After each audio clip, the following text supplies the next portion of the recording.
मनेहारपुर नामक गांव में लच्छू नाम का एक किसान रहता था। वह केवल नाम का ही किसान था, क्योंकि वह बहुत आलसी और काम से जी चुराने वाला व्यक्ति था। गांव के लोग उसे प्रेम से सलाह देते कि कुछ काम धंधा कर लिया करो, लेकिन लच्छू तो मानो पत्थर का बन गया था। जरा भी टस से मज नहीं होता था। उसे समझा समझा कर सभी लोग थक चुके थे। आखिरकार उन्होंने उसे समझाना ही बंद कर दिया था।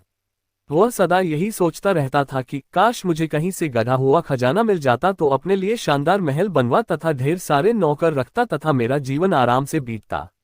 लच्छू की पत्नी लक्ष्मी उससे बहुत परेशान रहती थी। वह दिन भर मेहनत मजदूरी करती और अपने बच्चों का पेट पालती थी। इसमें अगर लच्छू को कुछ काम करने को कहती तो वह उल्टा उसे भला बुरा कहने लगता और मारता पीटता। लच्छू के पास कुछ खेती भी थी, परंतु फसल न आने के कारण वह बंजर हो गई थी। एक बार गांव में भीषण अकाल पड़ा, चारों ओर त्राही त्राही मच गई, लोग भूखे मरने लगे। इन सब से लक्ष्मी बहुत परेशान हुई, लेकिन लच्छू पर इससे कोई फर्क नहीं पड़ता। वह तो पहले की तरह सपनों में खोया रहता। लक्ष्मी ने जो थोड़े बहुत पैसे बचा कर रख रखे थे वह भी धीरे धीरे खत्म हो गए थे।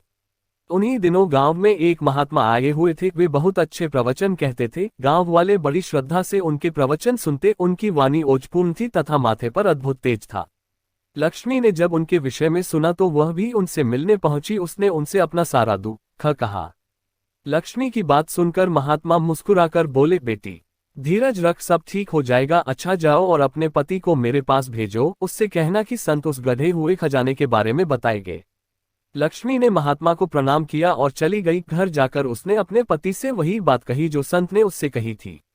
लक्ष्मी की बात सुनकर लच्छू दौड़ा दौड़ा महात्मा के पास पहुंच गया और बोला, बाबा मुझे जल्दी से गधे हुए धन का पता दीजिए। महात्मा बोले, धैर्य रखो, मैं तुम्हें अभी धन का पता बताता हूँ, जल्दी बताए। महाराज मेरी व्याकुलता बढ़ती जा रही है, लच्छू ने कहा। उस धन को प्राप्त करना इतना सरल नहीं है बेटा, जी तोड़ परिश्रम करना होगा। महात्मा बोले, मैं कुछ भी करने को तैयार हूँ बाबा। लच्छू उतावलेपन से बोला। महात्मा कुछ देर सोचकर बोले, तेरे पास कोई खेत है? लच्छू बोला, हाँ है। महात्मा मुस्कुराकर कहने लगे, तो चल मैं तुझे वहां बताऊंगा। इसके पश्चात दोनों खेत की ओर चल दिए। वहां पहुंचकर संत एक समतल जगह पर एक बहुत बड़ा घेरा खींचकर लच्छू से बोले, देखो बेटा, इस घेरे के अंदर ही धन गढ़ा हुआ है, यहाँ खुदाई शुरू कर दो। हाँ इतना ध्यान रखना, अगर तूने मेहनत से जी चुराया तो कुछ भी नहीं हाथ लगेगा।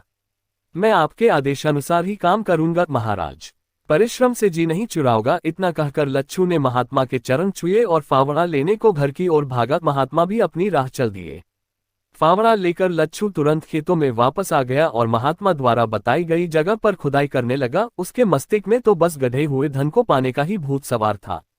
दिन रात परिश्रम करके लच्छू जमीन की खुदाई करता रहा। धीरे धीरे उस गोल घेरे में गड्ढा बन गया जो कि कुएं का रूप धारण करता जा रहा था। तभी एक दिन लच्छू ने जैसे ही जमीन पर फावड़ा मारा तो वहां से पानी का फव्वारा फूट पड़ा। लच्छू थोड़ा घबरा सा गया और सीधा महात्मा के पास पहुंच गया।